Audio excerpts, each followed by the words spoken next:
Matanda ng isang matang pinig, tungkuling mabanal.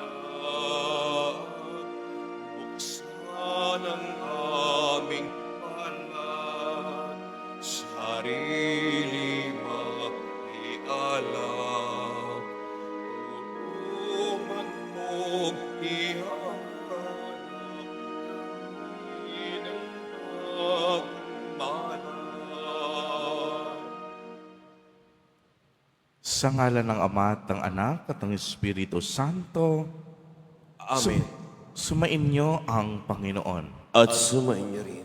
Mga kapatid kay Kristo at mga kadiboto, muli tayo po ay tinipon ng ating Nuestro Padre, Jesus Nazareno, bilang kaanib ng angka ng Diyos.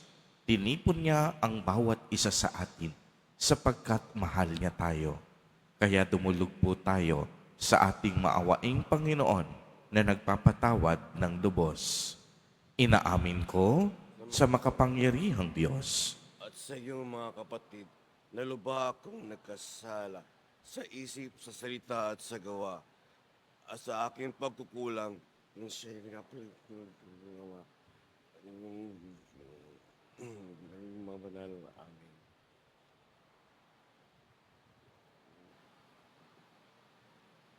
Kaawaan tayo ng makapangyarihang Diyos. Patawarin tayo sa ating mga kasalanan at patnubayan tayo sa buhay na walang hanggan. Amen. Panginoon, kaawaan mo kami. Panginoon, kawaan mo kami. Kristo, kaawaan mo kami. Kristo, kawaan mo kami. Panginoon, kaawaan mo kami. Panginoon, kawaan mo kami. Manalangin tayo. Ama naming makapangyarihan, pinananauli at pinahalagan mo ang wagas na katapatan. Itaguyod mo ang aming kalooban upang mahubog sa sigasig ng iyong espiritu at maging matatag sa pananalig at masipag sa gawa ng pag-ibig sa pamamagitan ni Hesukristo kasama ng Espiritu Santo magpa sa walang hanggan. Amen.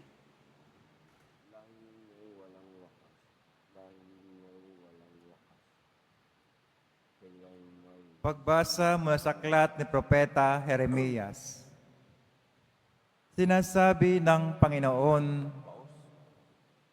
parurusahan ko ang sinumang tumatalikod sa akin at nagtitiwala sa kanyang kapwa. Sa lakas ng mga taong may hangganan ang buhay. Ang katulad niya ay halamang tumubo sa ilang, sa lupang tigang, at sa lupang maalat na walang ibang tumutubo. Walang mabuting mangyayari sa kanya. Ngunit maligaya ang taong nananalig sa Panginoon, pagpapalain ang umaasa sa kanya. Ang katulad niya ay halamang nakatanim sa tabi ng batisan. Ang mga ugat ay patungo sa tubig, hindi ito manganganib kahit dumating ang taginit, sapagkat mamamalaging luntian ang mga dahon nito. Kahit di umulan ay wala itong alalahanin. Patuloy pa rin itong mamumunga. Sino ang makauunawa sa puso ng tao? Ito'y magdaraya at walang katulad. Wala nang lunas ang kanyang kabulukan. Akong Panginoon ang sumisiyasat sa isip at sumusubok sa puso ng mga tao. Gagantihan ko ang bawat isa ayon sa kanyang pamumuhay at ginagantimpalaan ayon sa kanyang ginagawa. Kailan may hindi lilipas.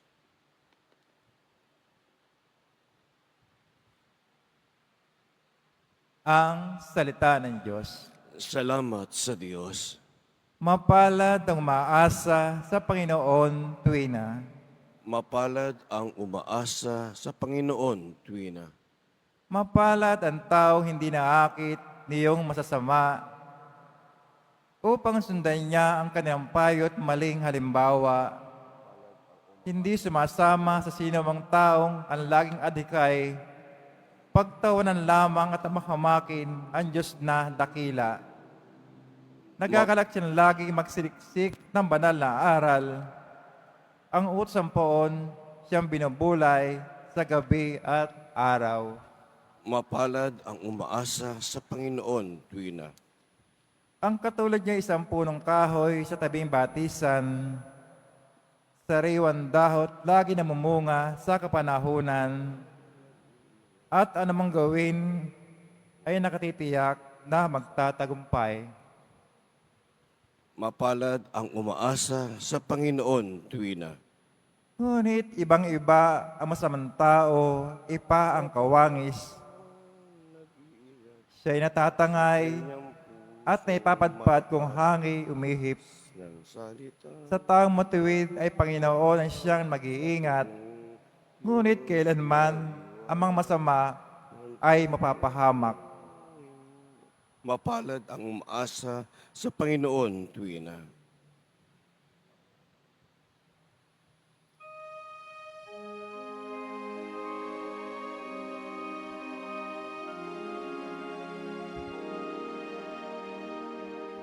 Nagpupuri kami sa iyo, Panginoong Jesucristo. Nagpupuri kami sa iyo, Panginoong Jesucristo. Mapalad ang nag-ingat sa kanyang pusong matapat na salitang nagbubuhat sa buong Diyos na liwanag sa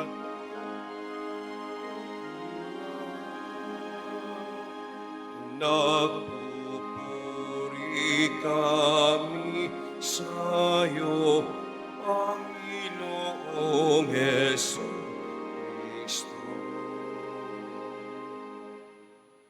Sumainyo ang Panginoon. At sumayin rin, Ang mabuting balita ng Panginoon ayon kay San Lucas. papuri sa iyo, Panginoon.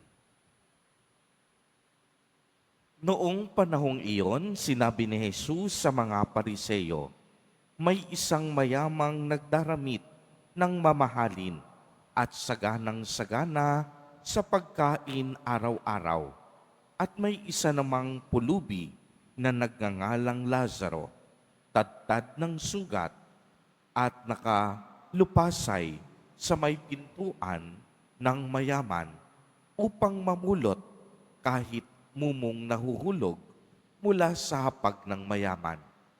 At dooy nilalapitan siya ng aso at dinidilaan ang kaniyang mga sugat. Namatay ang pulubi at dinala ng mga anghel sa piling ni Abraham. Namatay rin ang mayaman at inilibing sa gitna ng kaniyang pagdurusa sa Hades. Tumingala ang mayaman at kaniyang natanaw sa malayo si Abraham, kapiling si Lazaro, at sumigaw siya, Amang Abraham, mahabag po kayo sa akin.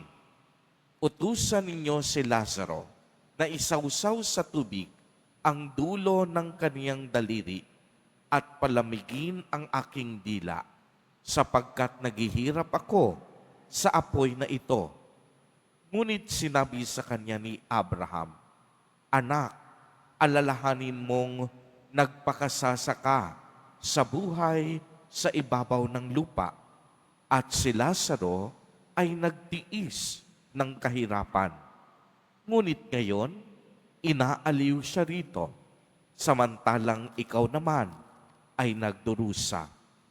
Higit sa lahat, iniligay sa pagitan natin ang isang malaking bangin upang ang mga narine ay hindi makaparian at ang mga nariyan ay hindi makaparine.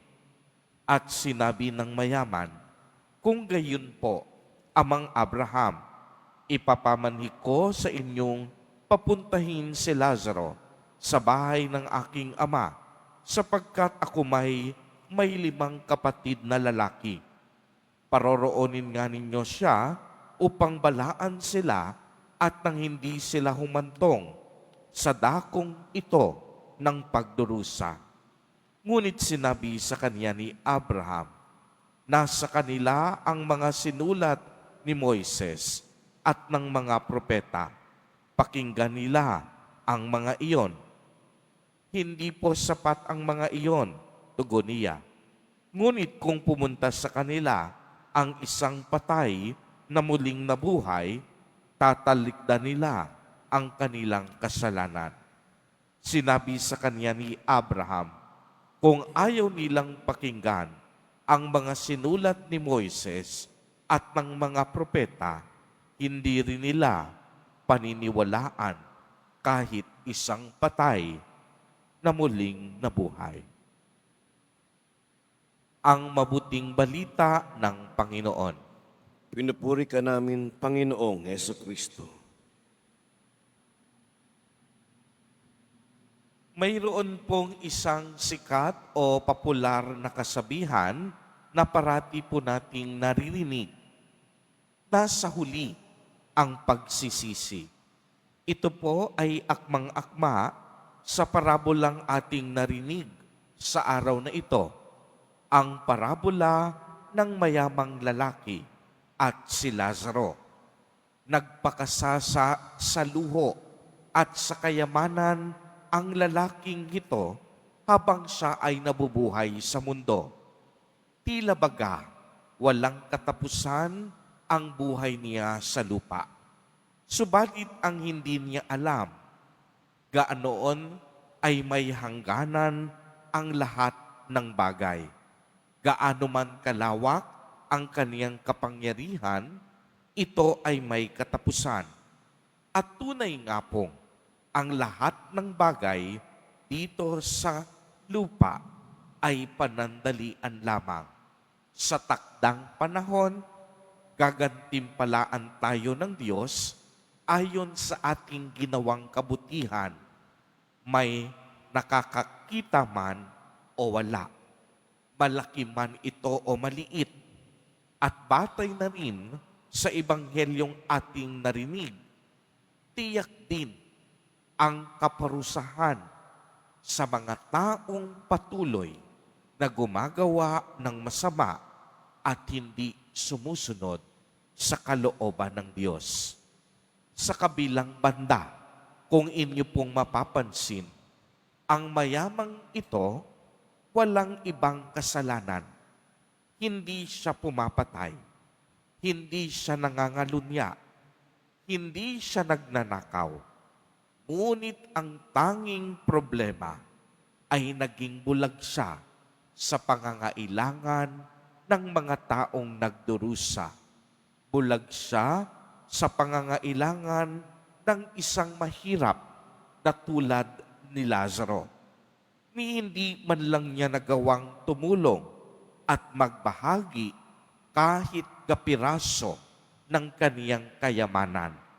Hinayaan niyang naghihikahos ang iba, samantalang siya ay nagpapakasasa sa kanyang material na kayamanan. Mga kapatid kay Kristo, alam po ng Diyos ang laman ng ating puso at isip bago pa man natin gawin ang mga ito. Kaya ngayong panahon ng Kwaresma, patuloy pong iniulit sa atin na paglabanan natin ang tukso at iwaksi ang paggawa ng masama. Ipinapaalala din sa atin na hindi material na kayamanan ang magdadala sa atin sa langit, kung hindi ang kabutihang taglay ng ating mga puso. Uulitin ko po, sapagkat ito'y napakahalaga, ipinapaalala sa atin sa araw na ito na hindi material na kayamanan ang magdadala sa atin sa langit. Ngunit kung ano ang kabutihang taglay ng ating mga puso, kung gaano tayo nagmahal, kung paano tayo gumawa ng mabuti, at kung paano tayo dumamay sa ating kapwa sa panahon ng kanilang pangangailangan. Si Lazaro po na ating narinig ay mukha ng taong nagdusa sa lupa. Naghirap, nagutom, naghikahos, ngunit sa kabila ng kaniyang pagdurusa, nanatili siyang mabuti at hindi gumawa ng masama laban sa kapwa. Sa kaniyang kamatayan, iniakyat siya sa kaniyang tunay na tahanan, ang langit. Maraming pagkakataon sa ating buhay na nakalimutan natin na ituring ang mga Lazaro sa ating lipunan na gawa ng mabuti. Maraming mga Lazaro na matatagpuan sa ating kapitbahay, komunidad sa simbahan, sa kalsada. Tulungan natin sila at magmalasakit tayo sa kanilang kalagayan. Kaya't habang tayo ay patuloy na nagninilay ngayong panahon ng Kwaresma, naway sikapin po natin na pahalagahan ang mga mabubuting gawain at wastong pagkalinga sa kapwa, lalong-lalo na sa mga mahihirap at naghihikahos sa buhay. Huwag po tayong matakot, magmalasakit at tumulong dahil nasa pagdamay at pagkakawang gawa ang tunay na kayamanan ng ating buhay. Amen.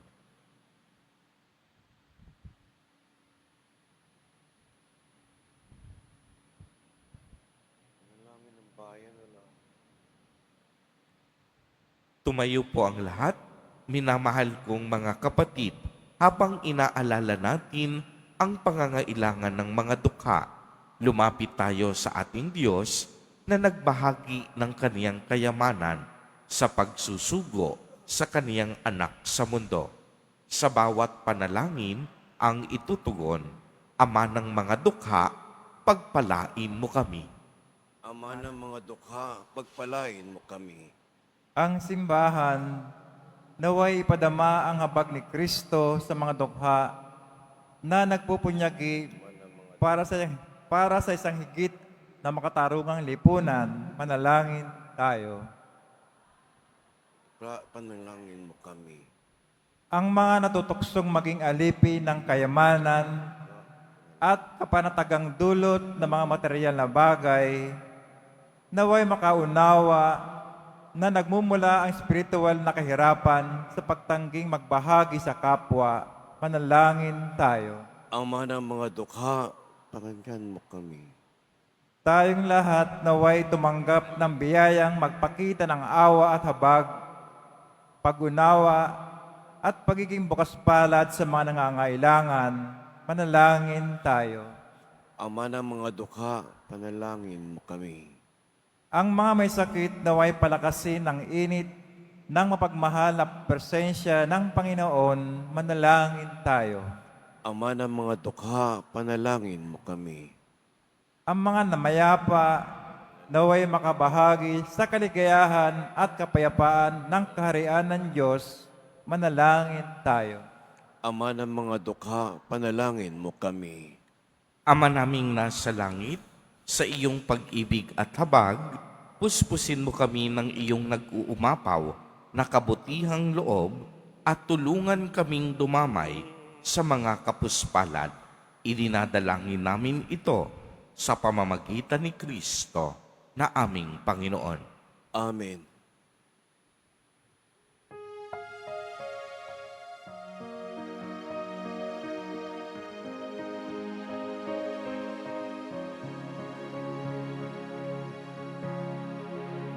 Salamat sa iyo, aking Panginoong Yesus. Ako'y iniing at inangking labi. Ang tanging alay ko sa aking Ama ay kumuhay ko, puso at kaluluwa. Di makaya na maipagkaloob. Mamahaling iyas, inagin kong nilubog ang aking dala. O Diyos ay agapin ang tanging alay. Unaway gamitin, ito lamang Ama, wala nang iba pa akong inihiling.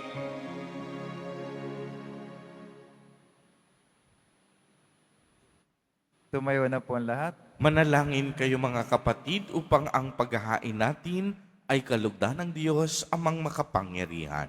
Tanggapin nawa ng Panginoon itong paghahain sa iyong mga kamay, sa kapuri niya at karangalan, sa ating kapakinabangan at sa buong sambayanang banal. Ama naming lumikha, pabanalin mo sa paghahain ngayon ang aming 40 araw na paghahanda para sa pagkabuhay upang ang ginaganap namin ay maisaloob ng lubusan sa pamamagitan ni Jesucristo kasama ng Espiritu Santo magpa sa walang hanggan. Amen. Sumainyo ang Panginoon. At sumayo rin, Itaas sa Diyos ang inyong puso at diwa. tinaas na namin sa Panginoon. Pasalamatan natin ang Panginoong ating Diyos. Marapat na siya ay pasalamatan. Ama naming makapangyarihan, tunay ngang marapat na ikaw ay aming pasalamatan sa pamamagitan ni Jesucristo na aming Panginoon. Sa pagbabakasakali mong kami bubuti, isinugo mo si Jesucristo upang pangunahan kami bilang pagsunod sa iyong atas na bigay. Ipinahayag ng iyong anak ang iyong kalooban na ang mga api at dukha ay kaniyang damayan. Ngayon ay iyong inihahandog ang pagkakataong aming maisaloob ang kaniyang ganap at kusang paglilingkod upang sa iyo lagi kaming makasunod. Kaya kaisa ng mga anghel na nagsisiawit ng papuri sa iyo nang walang humpay sa kalangitan, kami nagbubunyi sa iyong kadakilaan. Santo, Santo, Santo, Panginoon Diyos na mga hukbo, napupuno ang langit at lupa ng kadakilaan mo, o sana sa kaitaasan. Pinagpala na paririto sa ngalan ng Panginoon, o sana sa kaitaasan. Magsilod po ang lahat. Ama naming banal, ikaw ang bukal ng tanang kabanalan. Kaya't sa pamamagitan ng iyong Espiritu, ay gawin mo pong banal ang mga kaloob na ito upang para sa amin ay maging katawan at dugo ng aming Panginoong Jesucristo. Bago niya pinagtiis ang kusang loob na maging handog, hinawakan niya ang tinapay, pinasalamatan kaniya, pinagati-hati niya iyon, iniabot sa kaniyang mga alagad at sinabi, "Tanggapin ninyong lahat ito at kanin. Ito ang aking katawan na ihahandog para sa inyo."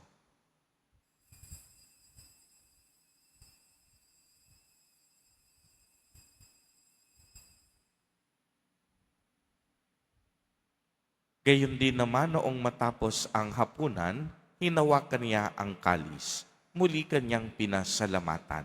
Iniabot niya ang kalis sa kaniyang mga alagad at sinabi, "Tanggapin ninyong lahat ito at inumin. Ito ang kalis ng aking dugo, ng bago at walang hanggang tipan. Ang aking dugo na ibubuhos para sa inyo at para sa lahat sa ikapagpapatawad ng mga kasalanan. Gawin ninyo ito sa pag-alaala sa akin."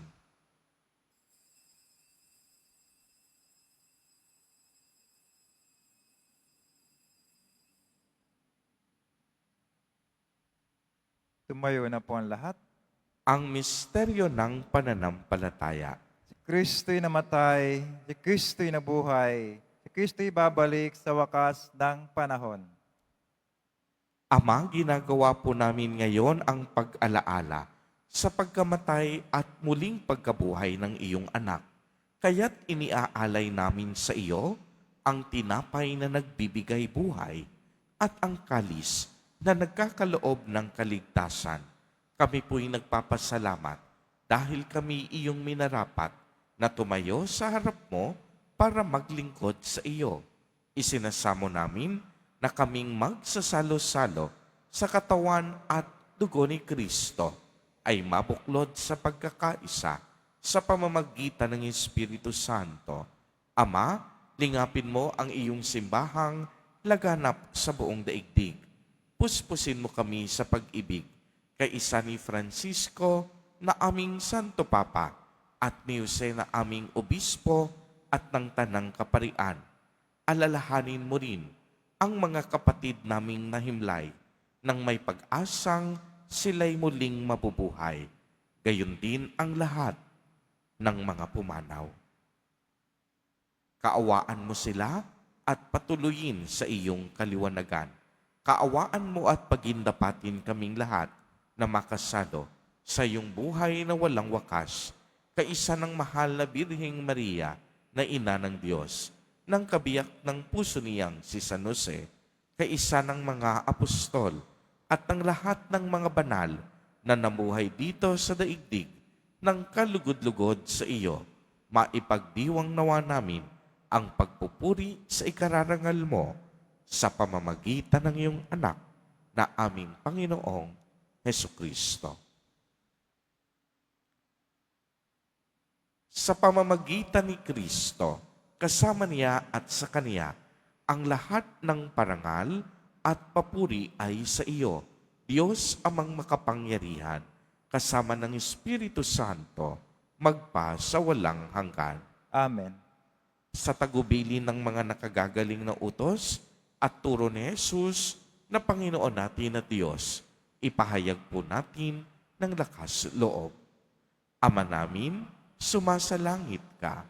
Sambahin ang ngalan mo, mapasa amin ang kaharian mo, sundin ang loob mo dito sa lupa para nang sa langit.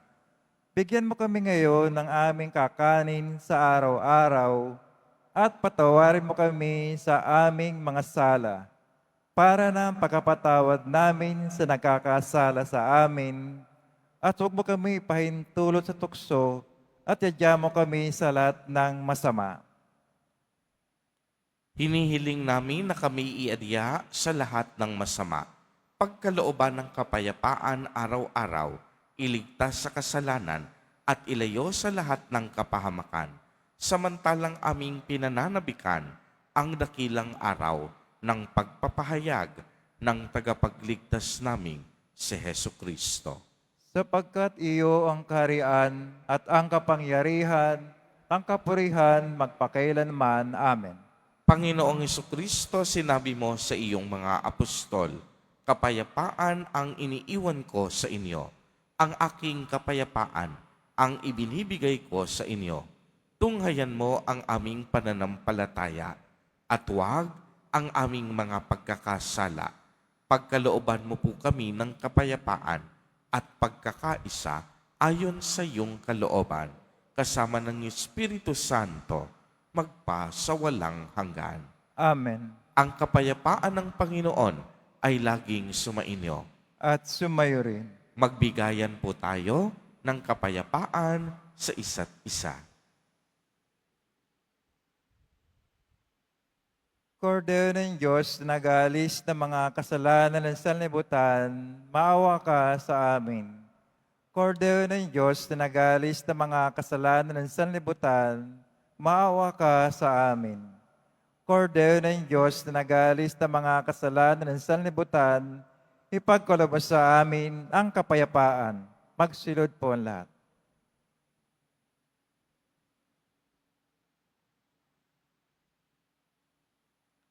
Ito ang kordero ng Diyos.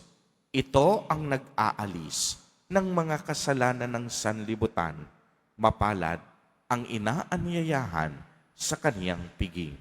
Panginoon, hindi ako karapat-dapat na magpatuloy sa iyo, ngunit sa isang salita mo lamang ay gagaling na ako.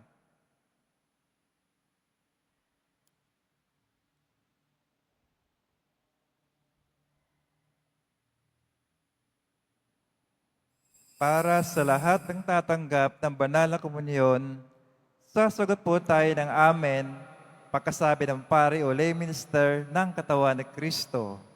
At isubo agad si bibig bago umalis ka pa ng pari o lay minister. Sumunod po tayo.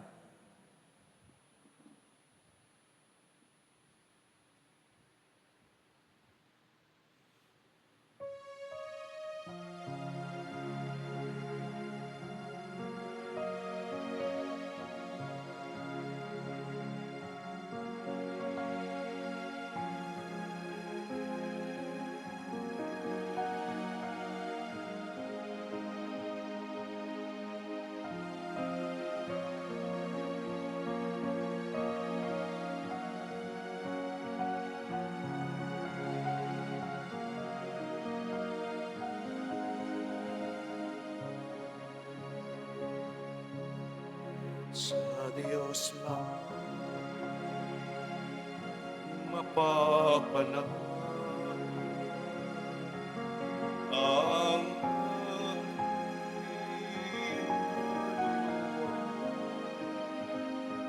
sa Kanya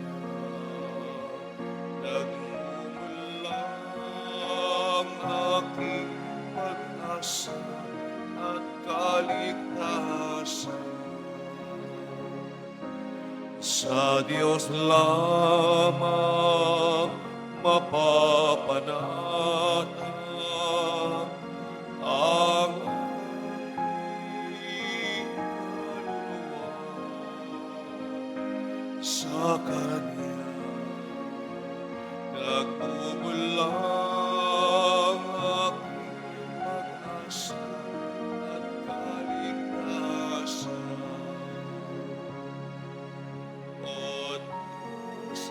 Ikaw ang aking kaligtasan, nasa iyo aking kaluwalhatian.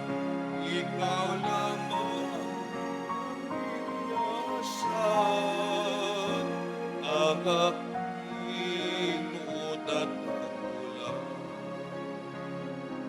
Sa Diyos lamang mapapanag ang aking kaluluwa. Sa Kanya nagmumulang aking pag-asa at kaligtasan.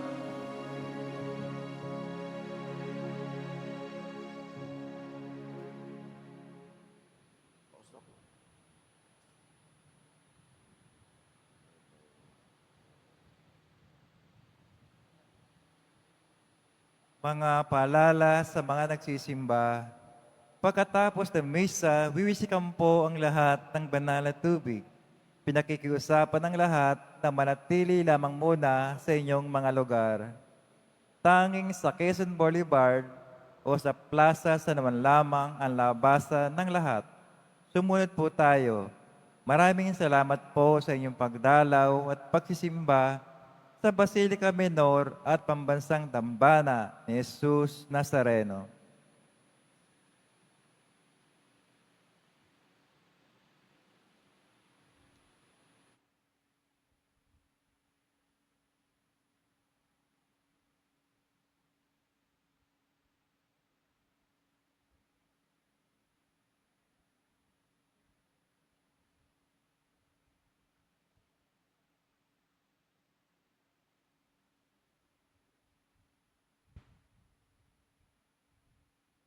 Tumayo na po ang lahat. Manalangin tayo. Ama naming mapagmahal, ang pinapakinabangan naming paghahain ay mamalagi nawa sa aming gawain at magpatibay sa mga ginaganap namin sa pamamagitan ni Hesu Kristo, kasama ng Espiritu Santo, magpa sa walang hanggan. Amen. Sumainyo ang Panginoon. At sumayo rin. Mahal na Poong Hesus Nazareno, inihayag mo sa pamamagitan ng krus ang walang maliw na pag-ibig ng Diyos sa sangkatauhan. Pakinggan mo ang kahilingan, lalo na para sa mga nangangailangan ng iyong tulong at awa. Makamtanawa namin ang iyong kasagutan na may utang na loob na tinatanaw. Basbasan din po ninyo itong mga imahen at dasalan upang lalo kaming manalangin at magtiwala. Sa pamamagitan ng bendisyon na ito, naway lalo kaming maging mapaglingkod, masunurin at tapat sa iyo na aming maluwalhating Panginoon, magpa sa walang hanggan. Amen. At pagpalain po kayong lahat at ng inyong buong pamilya ng makapangyarihang Diyos, Ama, Anak, at Espiritu Santo. Amen. Humayo kayong taglay ang pag-ibig at kapayapaan ng Poong Hesus Nazareno. Salamat sa Diyos.